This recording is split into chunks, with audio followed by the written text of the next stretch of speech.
time travel, massive battles, and just lots and lots of exciting announcements. Hello, I'm Matthew, and welcome to the Watch It Played news.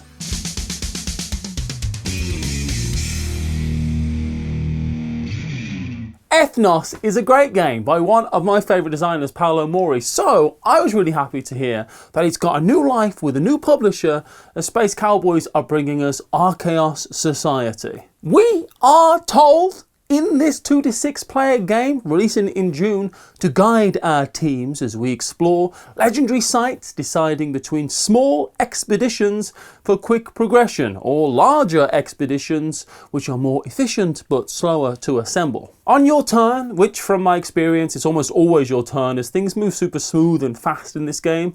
By the way, I love this game, so there's that.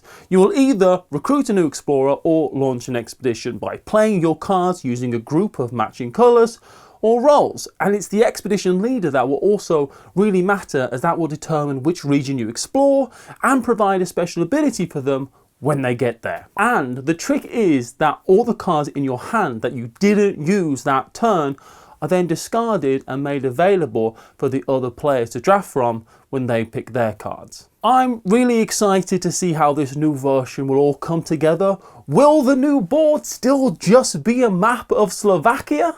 Because the old board was a map of Slovakia. Will the elusive fairy promo be added into the base game? I hope so.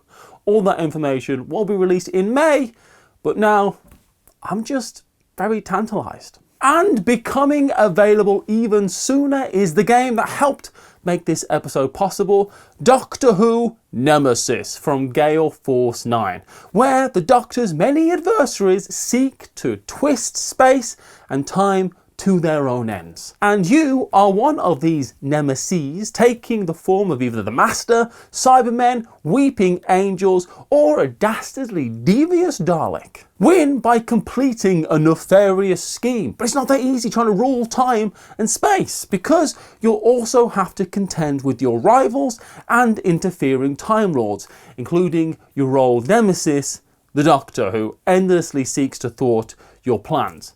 But stay focused on your evil intentions, because there are worlds to move, realities to destroy, and time wars to win. So follow the link in this video's description to pre-order Doctor Who Nemesis, which is coming to wreak havoc on a game store near you in March. Lock in your pre-order and don't let time pass you by. Time Collectors, available later this year, was the next game that caught my eye next week. What? Wait. It's a 2-4 player game from Luby Edition and Florian Syriax, which is the designer of After Us and the art project, both of which we've covered here recently. But like those ones, this one also looks really cool. The year is 8052.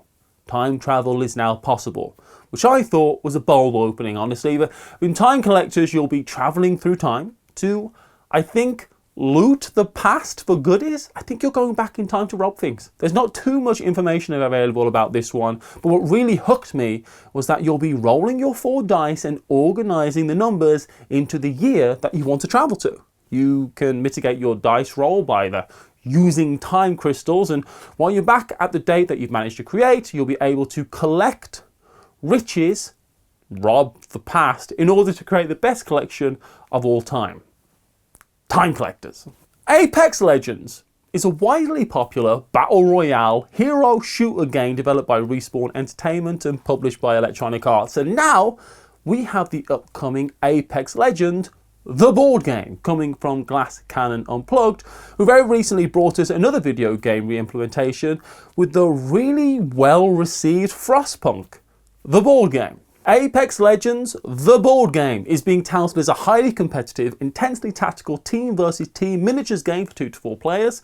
The game boasts an original engine and framework upon which the voice and imagination of the Apex Legends video game is, so we are promised, brought to life on the table, full of high stakes, thrills, and all the kills of the battle royale experience. Now, I'm aware that really doesn't actually say anything, but the game is focused on the final zone, which is where the big showdown of Apex Legends has always taken place. And you'll be trying to outmaneuver your opponents, securing key locations, grabbing as much loot as physically possible, all while trying not to get shot. And once your activation is complete, it's not over, because on your opponent's turn, they first get to react to what you did.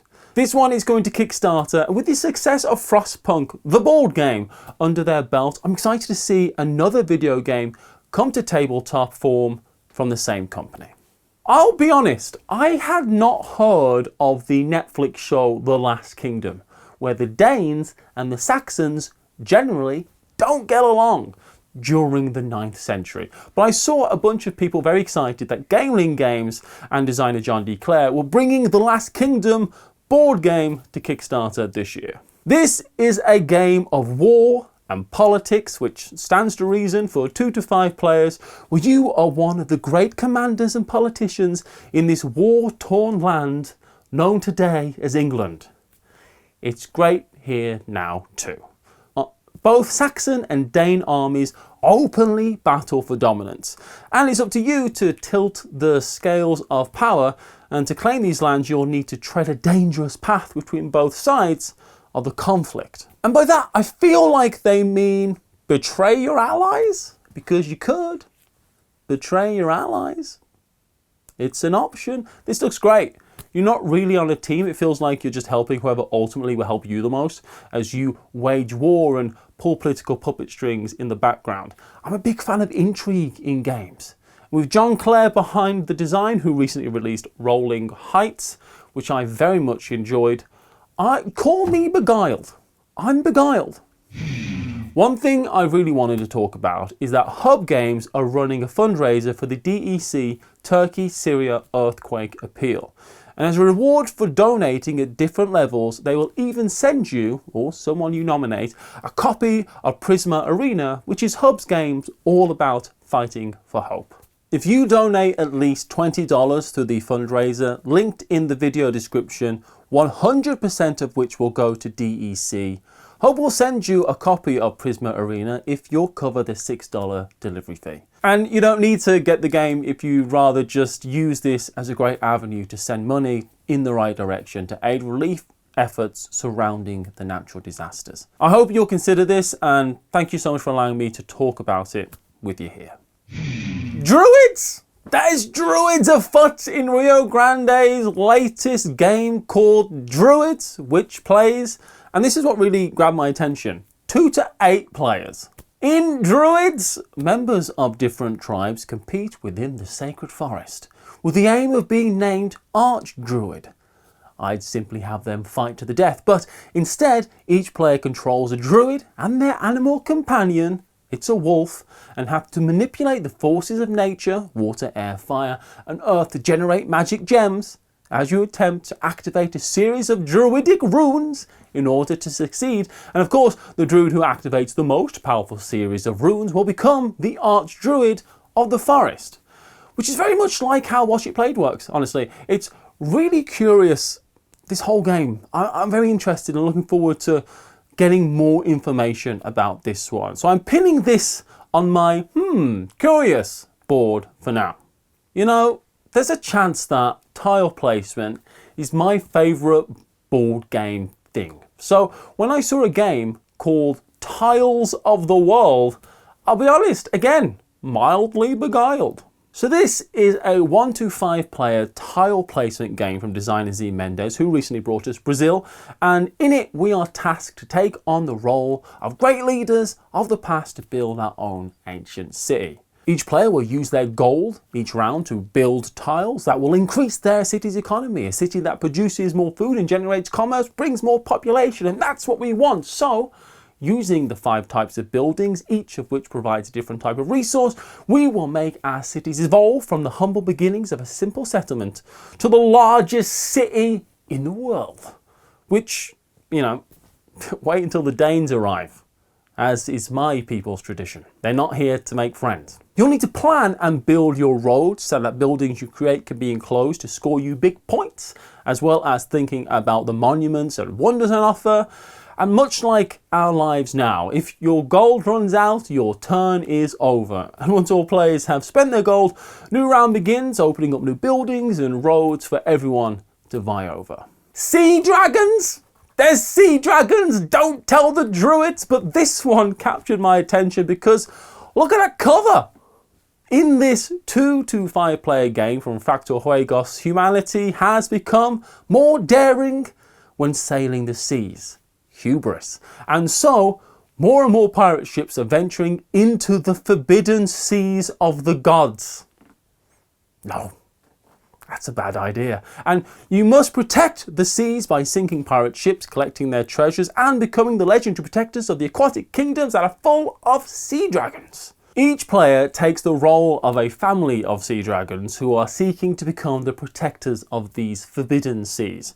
And each turn, one of 2 pattern cards are played to position your sea dragons on the board, increasing your presence in all 4 sea kingdoms. And all this is to help you maneuver yourself to sink ships or collect treasure hidden in the ocean. Honestly, the more I read about this one, the more excited I got. I love beautifully published and produced abstract games.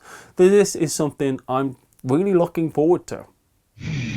There's also been a few other bits of board game news going on in the world. Firstly, Acropolis, which we covered here and I love, from Studio H, won the As d'Or, the Golden Ace Award at Cannes, with Ark Nova winning the Expert Award, Flashback Zombie Kids winning the Children's Game Award, with Challengers taking home an award for entry-level games. So, congratulations to all of those. Devious Games has begun to display their heaviest game yet, Jerusalem Anno Domini, which is all about attending the Last Supper. So I'm very curious about more information on this one. And we have a new game at the top of the rankings on Board Game Geek, as Brass Birmingham overtook Gloomhaven to take the #1 spot. Actually, there was such a campaign of review bombing on Board Game Geek that Gloomhaven is now at #3, with Pandemic Legacy Season 1 back at #2.